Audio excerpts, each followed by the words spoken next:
History of the World by J. M. Roberts. Book 6 The Great Acceleration. Chapter 4 Political Change. The Anglo Saxon World. The next decade brought descent into disaster.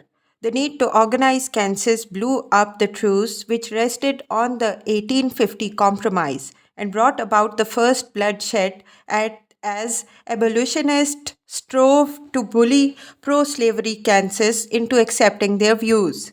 There emerged a Republican Party in protest against the proposal that the people living in the territory should decide whether Kansas should be slave or free.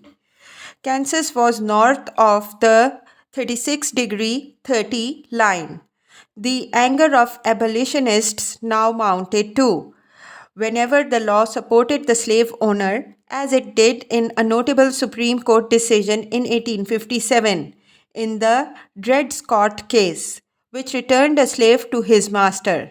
In the South, on the other hand, such outcries were seen as incitements to dissatisfaction among the blacks and a determination to use the electoral system against Southern liberties, a view which was, of course, justified because the abolitionists, at least, were not men who would compromise, though they could not get the Republican Party to support them. The Republican presidential candidate in the election of 1860 campaigned on a program which, in so far as it concerned slavery, envisaged only the exclusion of slavery from all territories to be brought into the Union in the future. This was already too much for some Southerners. Although the Democrats were divided, the country voted on strictly sectional grounds in 1860. The Republican candidate, Abraham Lincoln, who was to prove the greatest of American presidents, was elected by northern states together with the two Pacific coast ones. This was the end of the line for many Southerners. South Carolina formally seceded from the Union as a protest against the election. In February 1861, it was joined by six other states, and the Confederate States of America, which they set up, had its provisional government and president installed before a month. President Lincoln was inaugurated in Washington. Each side accused the other of revolutionary designs and behavior. It is very difficult not to agree with both of them. The heart of the Northern position, as Lincoln saw, was that democracy should prevail, a claim assuredly of potentially limitless revolutionary implication. In the end, what the North achieved was indeed a social revolution in the South. On the other side, what the South was asserting in 1861, and three more states joined the Confederacy after the first shots were fired, was that it had the same right to organize its life as had, say, revolutionary Poles or Italians in Europe. It is unfortunate but generally true that the coincidence of nationalist claims with liberal institutions is rarely exact, or even close and never complete. But the defense of slavery was also a defense of self determination. At the same time, though such great issues of principle were certainly at stake, they presented themselves in concrete, personal, and local terms which make it very difficult to state clearly the actual lines along which the Republic divided for the great crisis of its history and identity. They ran through families, towns, and villages, religions, and sometimes around groups of different colors. It is the tragedy of civil wars to be like that. Once underway, war has a revolutionary potential of its own. Much of the particular impact of what one side called the rebellion and the other side the war between the states grew out of the necessities of the struggle. It took 4 years for the Union forces to beat the Confederacy, and in that time, an important change had occurred in Lincoln's aims. At the beginning of the war, he had spoken only of restoring the proper order of affairs. There were things happening in the southern states, he told the people, too powerful to be suppressed by the ordinary course of judicial proceedings, and they would require military operations. This view broadened into a consistent reiteration that the war was fundamentally about preserving the Union. Lincoln's aim in fighting was to reunite the states which composed it. For a long time, this meant that he failed to satisfy those who sought from the war the abolition of slavery. But in the end, he came round to it. In 1862, he could still say in a public letter that if I could have saved the Union without freeing any slave, I would do it. And if I could save it by freeing all the slaves, I would do it. And if I could save it by freeing some and leaving others alone, I would also do that. But he did so at a moment when he had already decided that he must proclaim the emancipation of slaves in the rebel states. That became effective on New Year's Day, 1863. Thus, the nightmare of Southern politicians was reality at last, though only because of the war they had courted. It transformed the nature of the struggle, though not at once, very obviously. In 1865, the final step was taken in an amendment to the Constitution which prohibited slavery anywhere in the United States. By that time, the Confederacy was defeated. Lincoln had been murdered, and the cause which he had imperishably summed up as government of the people, by the people, for the people was safe. In the aftermath of its military victory, that cause could hardly appear as an unequivocally noble or righteous one to all Americans. But its triumph was pregnant with importance not only for the America but for mankind. It was the only political event of the century whose implications were as far reaching as, say, the Industrial Revolution. The war settled the future of the continent. One great power would continue to dominate the Americas and exploit the resources of the richest, untapped domain, yet known to be open to man. That fact, in due course, settled the outcome of two world wars and therefore the history of the world. The Union armies also decided that the system which would prevail in American politics would be the democratic one. This was not perhaps always true in the sense of Lincoln's words, but the political institutions which in principle provided for the rule of the majority were henceforth secure from direct challenge.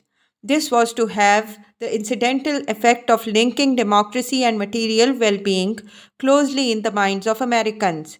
Industrial capitalism in the United States would have a great pool of ideological commitment to draw upon when it faced its later critics. There were other domestic consequences too.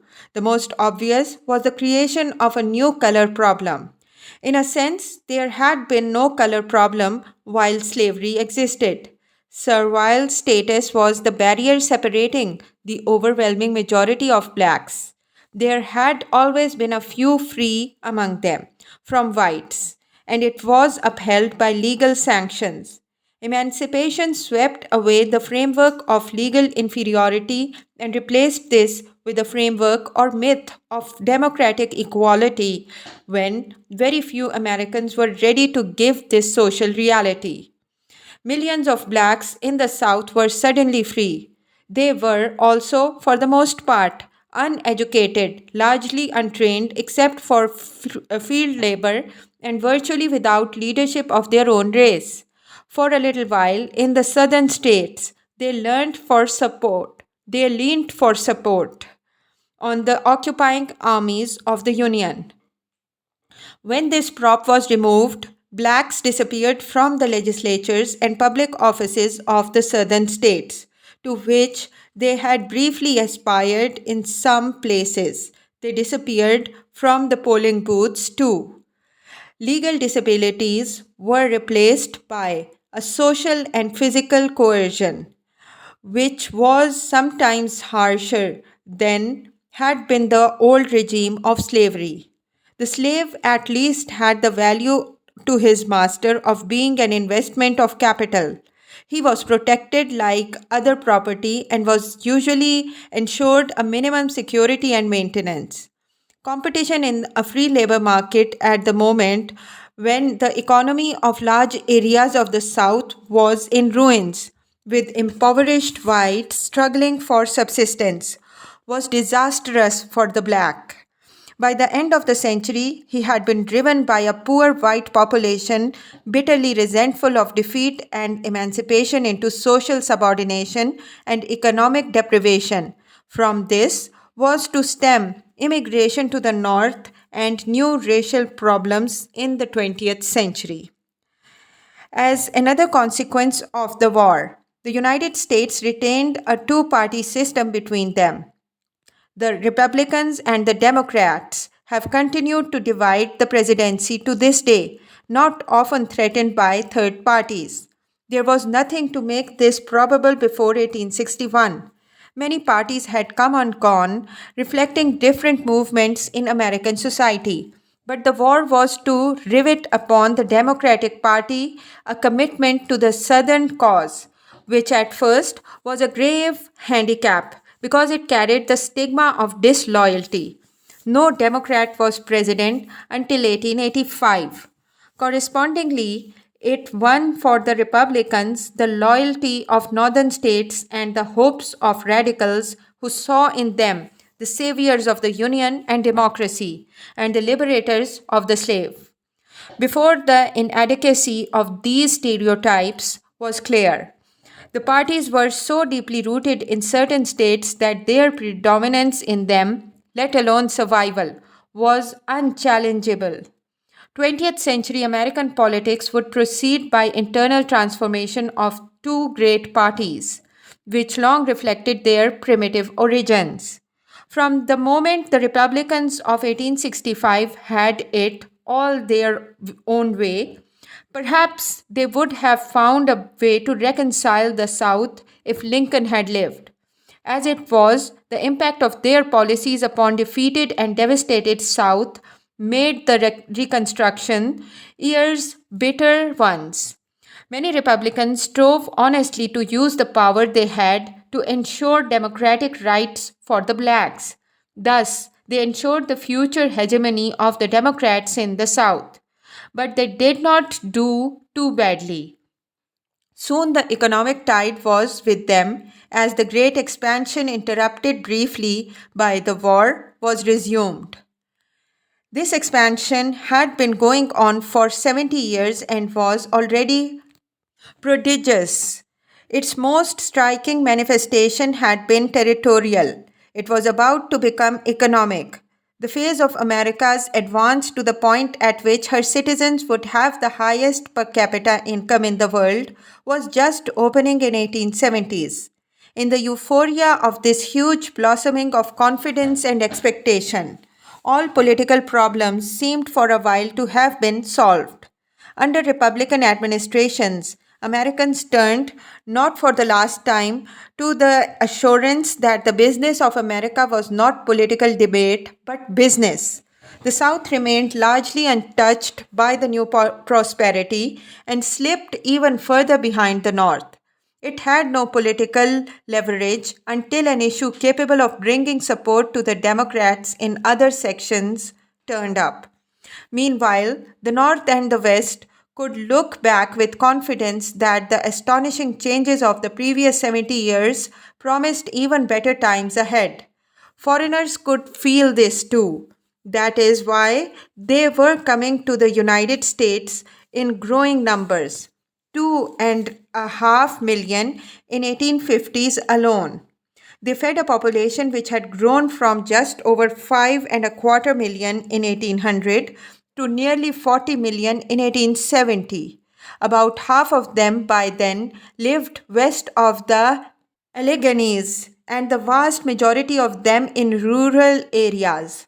The building of railroads was opening the Great Plains to the settlement and exploitation, which had not yet really begun. In 1869, The golden spike was driven, which marked the completion of the first transcontinental railroad link. In the New West, the United States would find its greatest agricultural expansion already thanks to the shortage of labor experienced in the war years. Machines were being used in numbers which pointed to a quite new scale of farming, the way to a new phase of the world's agricultural revolution, which would make North America a granary for Europe and one day for Asia too.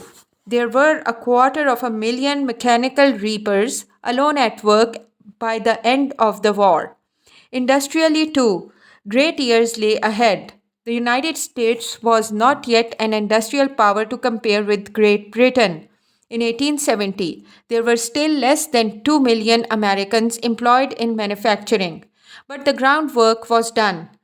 With a large, increasingly well off domestic market, the prospects for American industry were bright.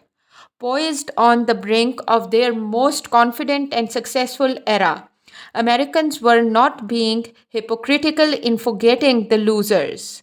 They understandably found it easy to do so in the general sense that the American system worked well. The blacks and the poor whites of the South now joined the Indians who had been a loser steadily for 2 centuries and a half as the forgotten failures. The new poor of the growing northern cities should probably not be regarded comparatively as losers, they were at least as well off and probably better than the poor of Andalusia or Naples. Their willingness to come to the United States showed that it was already a magnet of great power, nor was that power only material.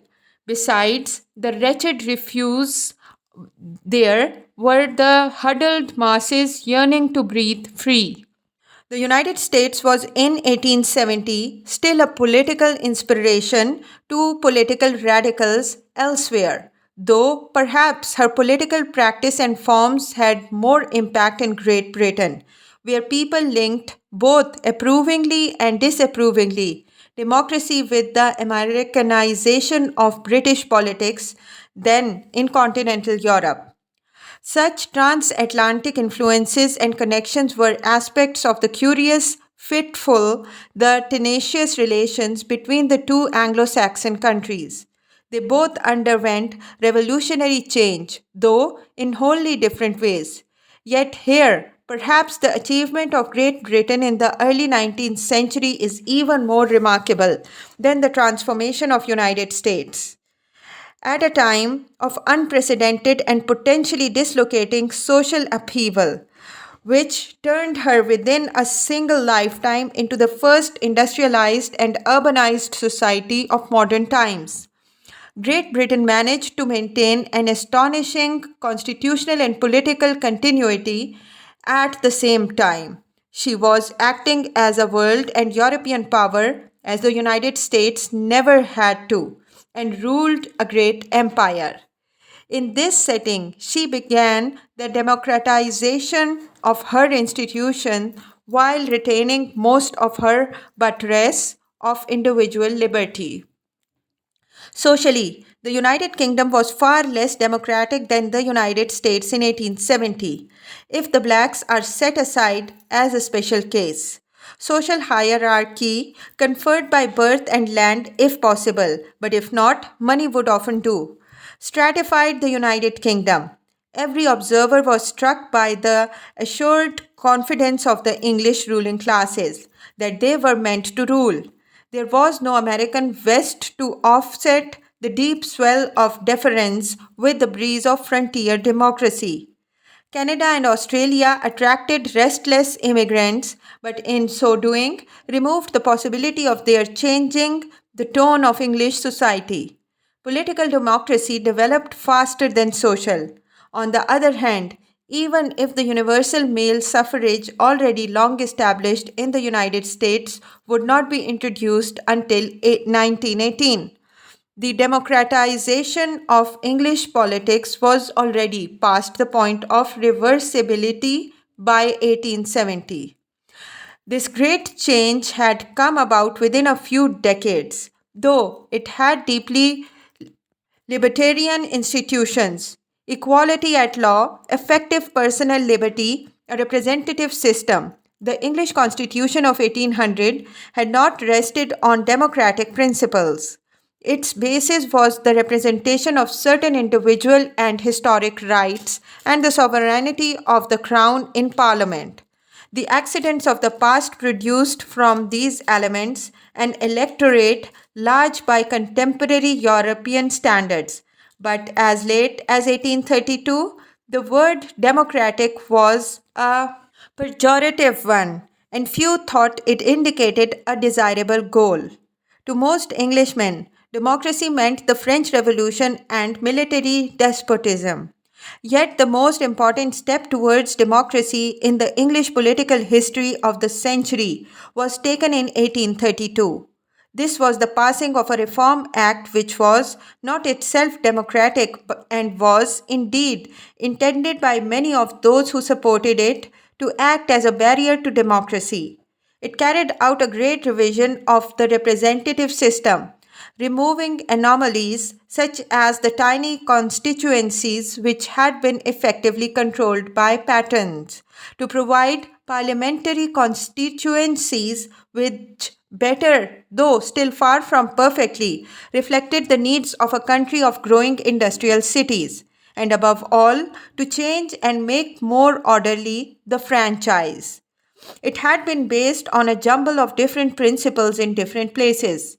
Now, the main categories of persons given the vote were freeholders in the rural areas and householders who owned or paid rent for their house at a middle class level in the towns. The model elector was the man with a stake in the country, although dispute about the precise terms of the franchise still left some oddities. The immediate result was an electorate about 650,000 and a House of Commons which did not look very different from its predecessor. Nonetheless, dominated by the aristocracy, as it still was. It marked the beginning of a nearly a century during which British politics were to be completely democratized because once the constitution had been changed in this way, then it could be changed again, and the House of Commons more and more claimed the right to say what should be done. In 1867, another act produced an electorate of about 2 million, and in 1872, the decision that voting should take place by secret ballot followed, a great step. This process would not be completed before the 20th century, but it soon brought other changes in the nature of British politics. Slowly and somewhat grudgingly, the traditional political class began to take account of the need to organize parties which were something more than family connections or personal cliques of family members of parliament. This was much more obvious after the emergence of a really big electorate in 1867.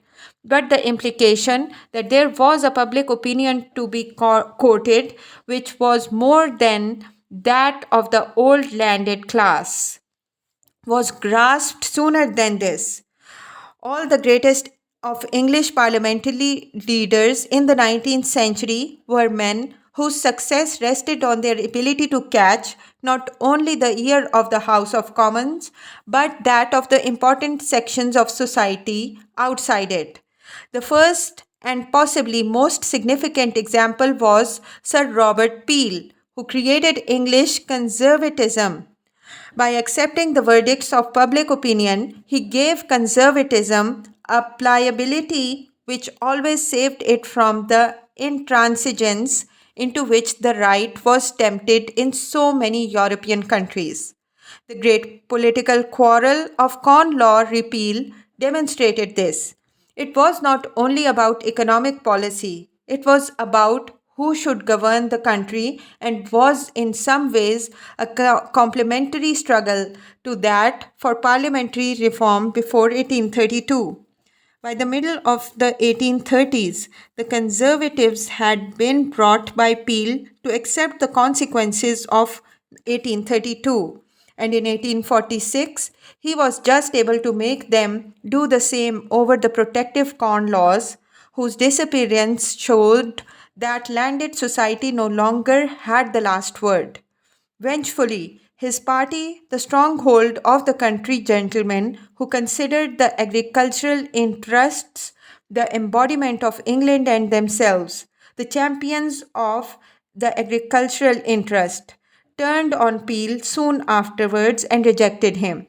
They were right in sensing that the whole tendency of the policy had been directed to the triumph of the free trade principles which they associated with the middle class manufacturers.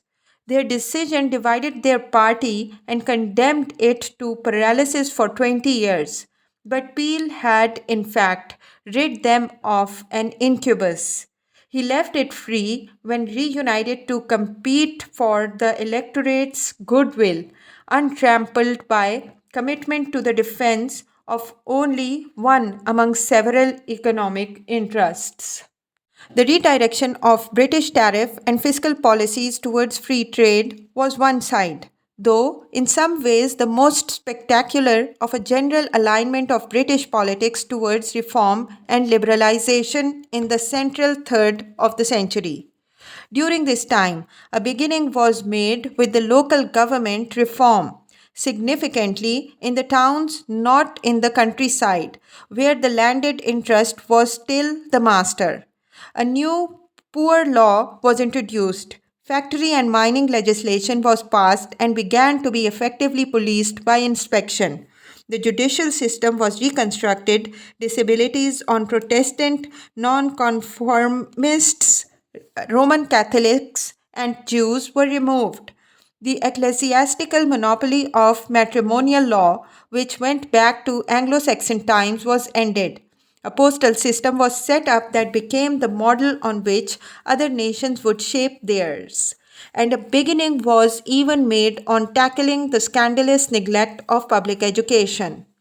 All this was accompanied by unprecedented growth in wealth, whose confinement symbol was the holding in 1851 of a great exhibition of world's wares in London under the patronage of the Queen herself and the direction of her consort.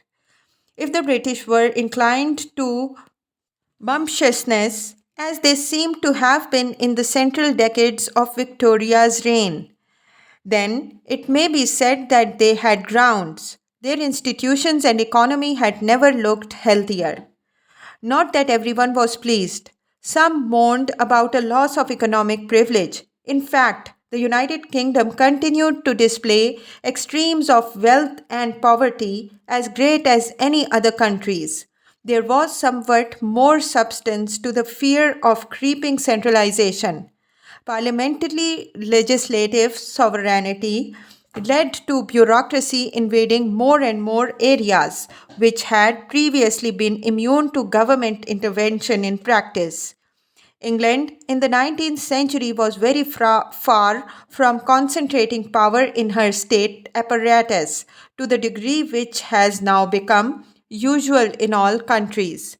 Yet, some people felt worried that she might be going the way of France, a country whose highly centralized administration was taken to be sufficient explanation of the failure to achieve liberty which had accompanied the French success in establishing equality. In offsetting such a tendency, the Victorian reforms of local government, some of which came only in the last 2 decades of the century but drove it further towards democracy, were crucial. Some foreigners admired. Most wondered how, in spite of the appalling conditions of its factory town, the United Kingdom had somehow navigated the rapids of popular unrest which had proved fatal to orderly government in other states. Britain had deliberately undertaken huge reconstructions of its institutions at a time when the dangers of revolution were clearly apparent elsewhere and had emerged unscathed. its power and wealth enhanced, and the principles of liberalism even more apparent in its politics. British statesmen and historians glorified the reiterating that essence of the nation's life was freedom in a famous phrase, broadening down from precedent to precedent. Englishmen seemed fervently to believe this, yet it did not lead to license. The country did not have the advantages of geographical remoteness and almost limitless land, which were enjoyed by the United States. And even the United States had fought one of the bloodiest wars in human history to contain a revolution. How then had Great Britain done it?